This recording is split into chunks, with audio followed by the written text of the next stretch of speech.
The Lok Sabha elections 2024 will be held between April 19 and June 1 across 7 phases, the Election Commission announced on March 16 Saturday. So India का सबसे बड़ा festival शुरू होने वाला है भाई। यस, इलेक्शन शुरू होने वाले। अब हर कोई यानी बच्चे से लेकर बुजुर्गों तक भाई हर कोई पॉलिटिकल एनालिस्ट बने बैठा है, हर कोई सेफोलॉजिस्ट है भाई आज के दिनों में। सत्ता में आने से पहले विपक्ष के रूप में वो जनता का विश्वास हासिल करे। आप पहले बोल लीजिए, वापस बताइए। पहले यही बात के एक नेता का फोटो नहीं दिखा सकते हैं आप लोग। The media cannot play the role of the opposition. तो इस भाती गंगा में सब अपना हाथ धोने लग जाते भाई, इंक्लूडिंग मी। भाई मैं भी अपना पॉलिटिकल एनालिसिस दूंगा, बट आज नहीं। Today I will tell you the all the basic things which you need to know about this election. So the first thing first, ये जो इलेक्शन होने वाला है 2024 का, ये अपने 18th लोकसभा इलेक्शन है। यही इलेक्शन डिसाइड करेगा कि अपना अगला प्राइम मिनिस्टर कौन बनेगा। तो इस 18 लोकसभा इलेक्शन में टोटल 543 सीट्स पे इलेक्शन लड़ा जाएगा। 272 सीट्स की जरूरत होती है भाई मेजोरिटी में आने के लिए, in order to establish the government. So देखो, इंडिया में मल्टी कल्चर पार्टी सिस्टम है। बहुत सारी पार्टीज है इंडिया में जो कॉम्पीट करती है सरकार एस्टेब्लिश करने के लिए।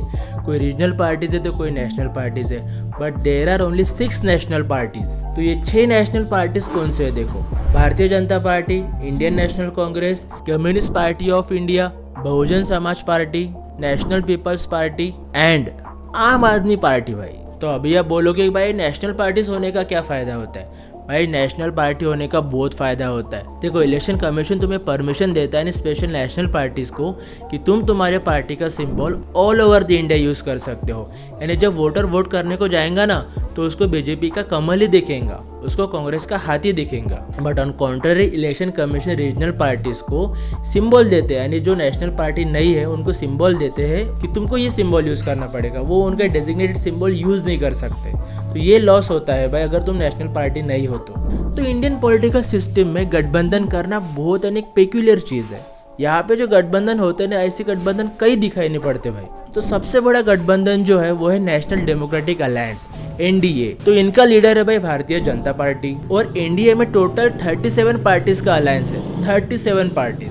तो इसमें प्रोमिनेंट पार्टीज कौन सी है देखो, शिवसेना एकनाथ शिंदे वाली, नेशनल कांग्रेस पार्टी अजित पवार वाली, जनता दल सेक्युलर, जनता दल यूनाइटेड। और 2024 में जो दूसरा गठबंधन बना है मोदी जी को अपोज करने के लिए, वो है I.N.D.I.A इंडिया। ये जो अलायंस है ना, ये राहुल गांधी यानी इंडियन नेशनल कांग्रेस पार्टी ने बना है। यानी वो सबसे आगे थे कि चलो भाई अलायंस करते, मोदी जी को अपोज करते हैं। तो ये जो गठबंधन है इंडिया का, इसमें टोटल 25 पार्टीज है।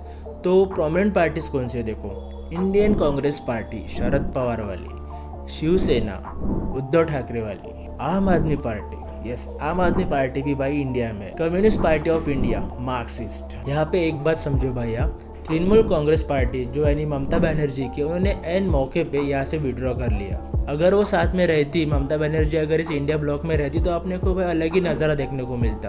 कम्युनिस्ट पार्टी ऑफ इंडिया और ममता बनर्जी एक ही साथ लड़ रहे वेस्ट बंगाल में, पर ऐसा हो नहीं पाया। अभी आप समझो कि ये जब इलेक्शंस होता है ना, तो कैसे डिसाइड करते हैं भाई कि कौन जीत के आया। यानी अपन कौन सी सिस्टम यूज करते हैं अपने इंडिया में कि वो इज द विनर एंड वो is the loser. So in our India we use first past the post voting system. अभी ये सिस्टम क्या है वो तो देखो इसमें कैसे होता है। ये जो वोटर लोग होते हैं ना, ये अपने फेवरेट कैंडिडेट को वोट करते हैं, और जो कैंडिडेट को सबसे ज़्यादा वोट्स मिलेंगे वो है भाई विनर। सिंपल बात है। अभी आप देखो भाई कि ये 2024 का जो इलेक्शन है ना, इसमें स्पेशल चीज़ें कौन सी है देखो। तो सबसे पहली बात, एंग्लो इंडियंस के लिए जो 2 सीट्स रिजर्व रखी जाती थी ना, वो अभी नहीं है। तो अभी आप पूछोगे कि भाई ये एंग्लो इंडियंस कौन है, तो इंडियंस और ब्रिटिशर्स का जो मिक्सचर हुआ करते थे उनको एंग्लो इंडियंस बोलते हैं अपन। तो इन एंग्लो इंडियंस के लिए अपने कॉन्स्टिट्यूशन में प्रोविजन था कि इनके लिए अपने को 2 सीट्स रिजर्व रखनी पड़ती थी। तो 2019 में बाय 104th अमेंडमेंट ये प्रोविजन खारिज कर दिया। So this is for the first time 2024 में एंग्लो इंडियंस के लिए सीट्स रिजर्व नहीं रखी जाएंगी। 2024 का जो अभी इलेक्शन है यानी 18th लोकसभा इलेक्शन है, उसमें 96 करोड़ वोटर्स है। और एक स्पेशल चीज भाई कौन सी है देखो 2024 के इलेक्शन में, 370 हटाने के बाद जम्मू एंड कश्मीर में फर्स्ट टाइम इलेक्शंस होने जा रहा है। यस, पिछले 5 सालों में वहाँ पे कोई इलेक्शंस नहीं हुए, but for the first time वहाँ पे अभी जनरल इलेक्शन होगा आफ्टर 5 ईयर। 370 हटाने के बाद ये बहुत बड़ी बात है भाई। सो भाई we will participate in this election एकदम एक्टिवली, बहुत ज़्यादा प्रचार करेंगे अपने फेवरेट पार्टी का। देखो भाई किसको आप सपोर्ट करते हो। आप मुझे सपोर्ट करो भाई, लाइक करके, शेयर करके, सब्सक्राइब करके। Thank you.